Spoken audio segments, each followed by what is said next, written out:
Thank you for joining the U.S. Army Corps of Engineers Northwestern Division for today's Missouri River Basin Water Management Conference call. Those invited to attend include congressional representatives, tribal and state and local government officials to include emergency managers, local levee sponsors, and the media. Today we will discuss current conditions and the projected operation of the main stem reservoir system as part of the draft annual operating plan, which was released in mid-September for public comments. The agenda includes an overview of plans for upcoming virtual public meetings scheduled for November 2nd, an update from the Missouri River Basin Water Management Division with a report of the conditions on the ground, the current runoff forecast, and reservoir release plans. I am Eileen Williamson, and I will be moderating today's call. This call is being recorded and will be placed on the Defense Video and Imagery Distribution System at www.dvidS.net/unit/USACE-NWD.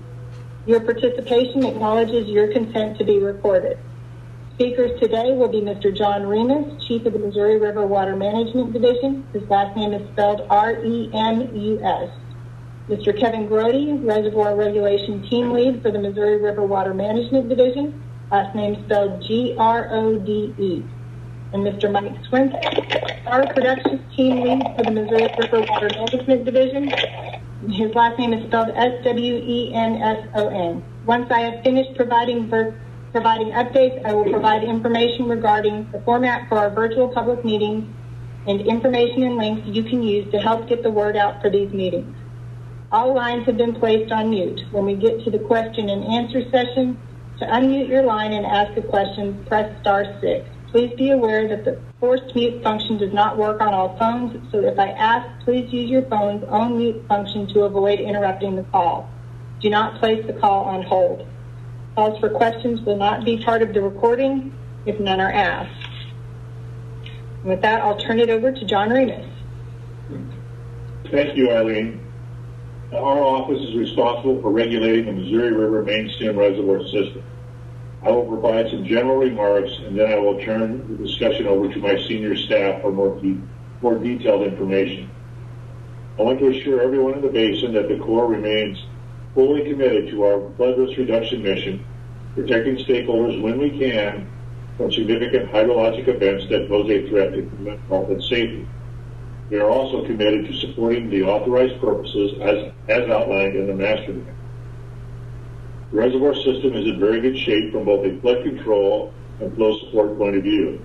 Kevin Grody and Mike Swinson will provide more detailed discussions in a few minutes. 2020 has been an unusual year. We began the year with wetter than average conditions in the basin, and early forecast indicated another high runoff. However, as many of you know, the basin dried up quickly.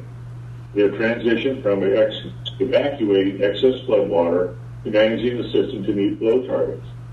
We are currently meeting all full-service navigation flow targets and will continue to do so to the end of the navigation support season, which ends on December 1st at the mouth.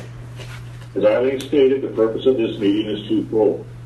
First, we want to provide a quick status update on the reservoir system condition. This is intended as a preview to the information we will be presenting at the public meetings.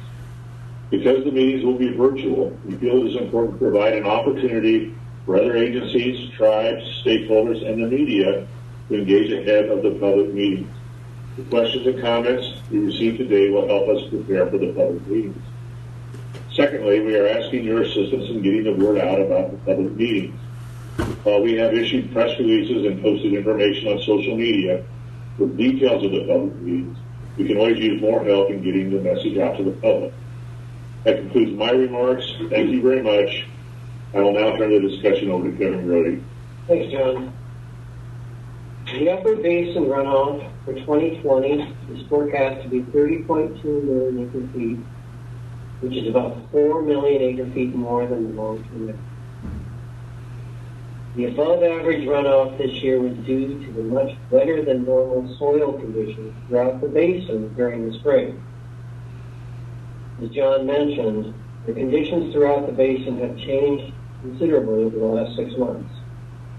Currently, most of the basin is experiencing some form of drought.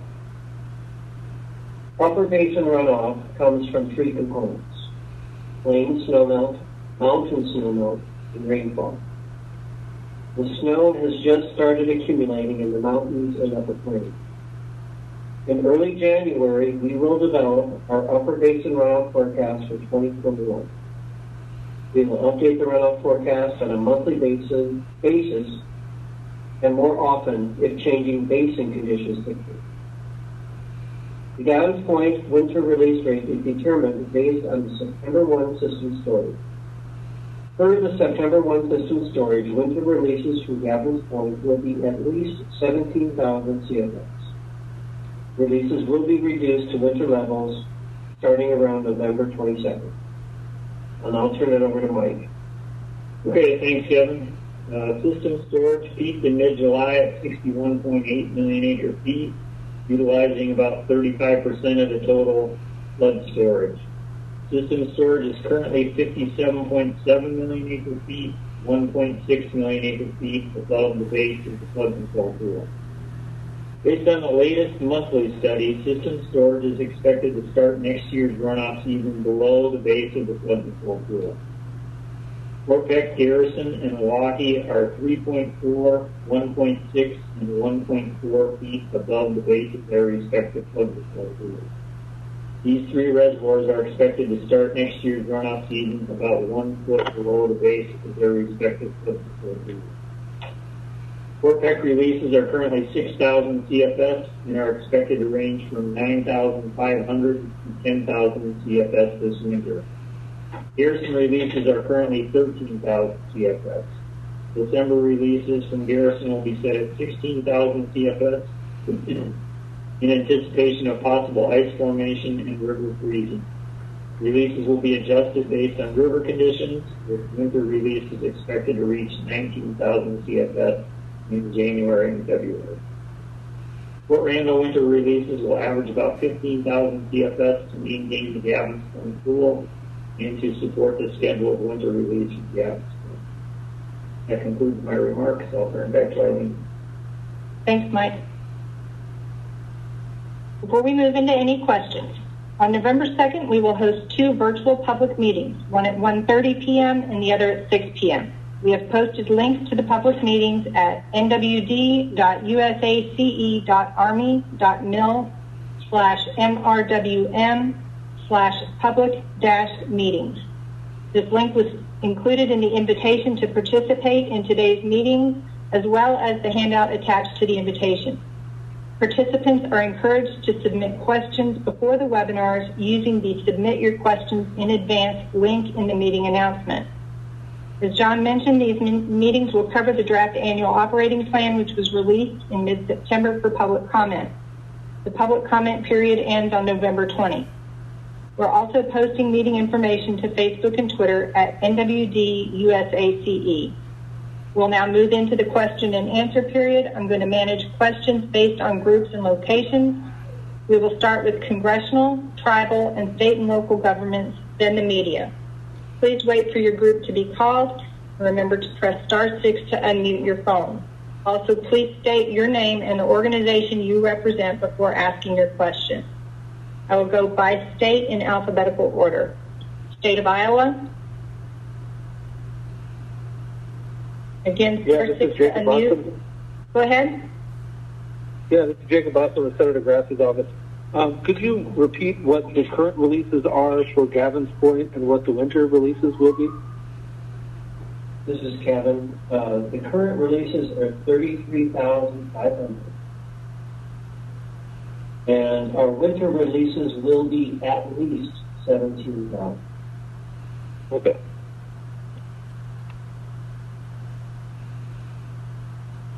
Any other questions? Congressional, tribal, state, local government, emergency managers, levy sponsors, state of Iowa.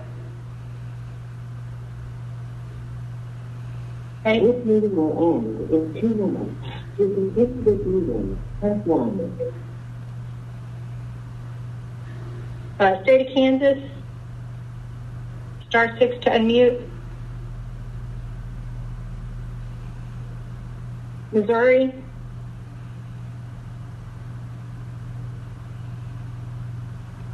Montana.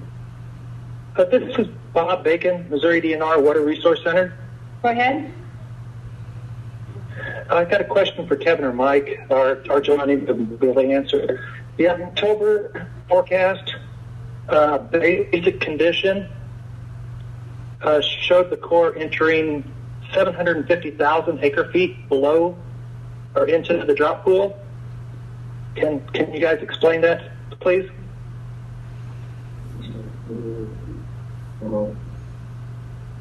Bob, The October forecast. I think you're talking about our monthly studies where it shows in February we're going to be between 700 and 800,000 acre feet below the base of the flood control. Is that correct? That's correct. That is based on our runoff forecast that we developed at the beginning of the month of October and our projected requirements to support the downstream navigation targets. And that's just the amount of water we're going to be releasing, and the amount of water we balancing it against the amount of water that we see coming in. We will be updating that forecast again here in a few weeks in the beginning of November. That number may change one way or the other, but that's what that's from. On the July 1st storage check indicated full service navigation for the remainder of the navigation support season, and we're going to be doing that. That's going to take a little more water than we're going to have in the foot.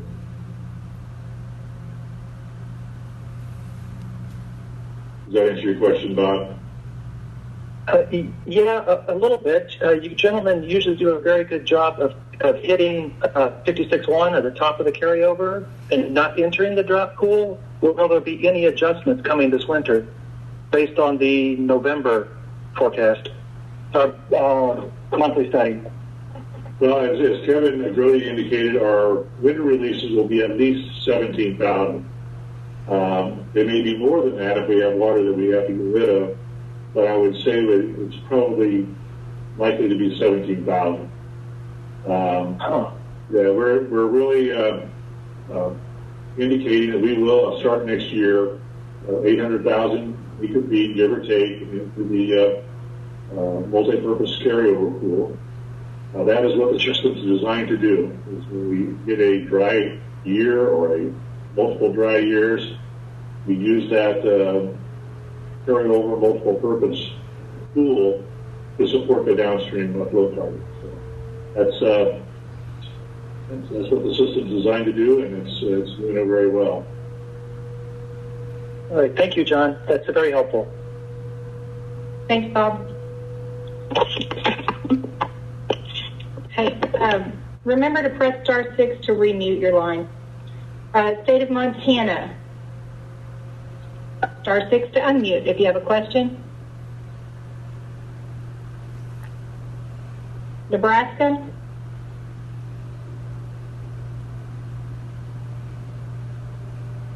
North Dakota.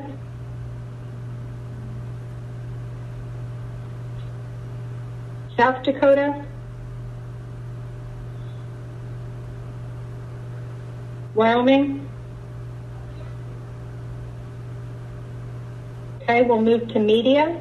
Again, starting in alphabetical order. State of Iowa, *6 to unmute.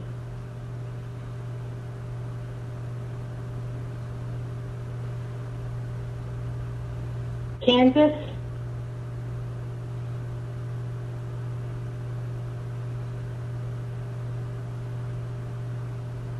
Missouri.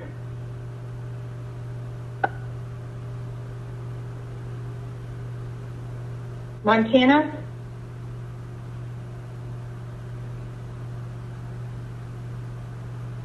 Nebraska. Hey, this is Nancy Garter from the World Herald. Hey, Nancy. Hey, I have 3 general questions, and if this isn't the proper venue, we can certainly do it later. But I was wondering if you could update us on the status of the Lower Basin flood control study, the long-term, 3-year thing, and then the status of levee repair and the status of repairs to the navigation channel. Just general stuff, nothing too specific. Nancy, this is John Ramus. To answer your first question, can we update you on the study? We don't have the people in the room to do that, but we will have those people in the room in the second when we do the public meetings.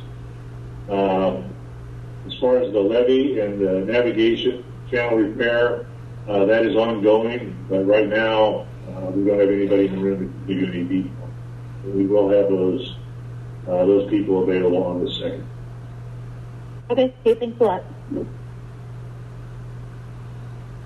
Any other questions, State of Nebraska?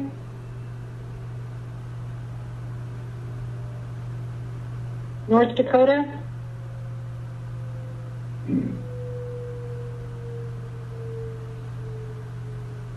South Dakota?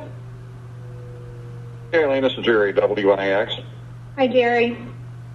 So we've heard from our congressional reps about the snowpack monitoring system. Maybe we can update from you guys. Where are you at on that? Hey, Jerry, this is Kevin Grody. So we are making progress with that monitoring system. This last year, we've spent a great deal of time putting together various contracts with the state and other organizations to be able to install and retrofit existing sites and install new sites through the application. So far, we've retrofitted 3 of the sites, one in Wyoming, one in Montana, and one in South Dakota. Serve as a proof of concept, just make sure that it works the way we thought it was going to work. And we now have contracts in place with South Dakota, North Dakota, Montana, Wyoming, and Nebraska to retrofit existing sites as well as install new sites. This is going to be a 5 to 7 year process. As funds become available, then we'll be able to retrofit sites and install new sites. But again, it's really going to be based on how much funds are made available to over. Are you going to at least get some information out of this year, possibly, this winter? We have some of those sites that are transmitting and being stored, and so we can get that data, but it's pretty limited right now, and the states, they can't do a whole lot when the soil is frozen, and we're already getting to that point. So they're going to be ordering equipment, bench testing that equipment over winter time, and then in the spring, when the spring thaw comes, that's when they'll be, I guess, boots on the ground, shovels in the ground, installing that equipment. So it's probably going to be till next spring before we start getting a lot of that. Okay, thanks. Thanks, Jerry. Any other questions, State of South Dakota media?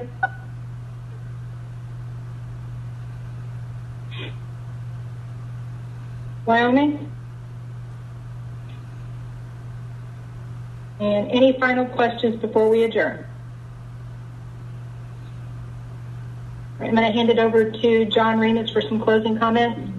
Yes, I just want to thank those that participated this afternoon, and I want to thank you for hanging with us during our technical difficulties. We got a new virtual meeting service, and we're still working out kind of the kinks on this end. So thank you for sticking with us, and thank you for your questions. And I certainly hope that everyone has the opportunity to participate in at least one of the public meetings that we're going to have on the 2nd of November. With that, that's all I have. All right, thanks, John. We appreciate your participation today and appreciate your efforts to help promote these public meetings that are scheduled for November 2nd. And this concludes our call.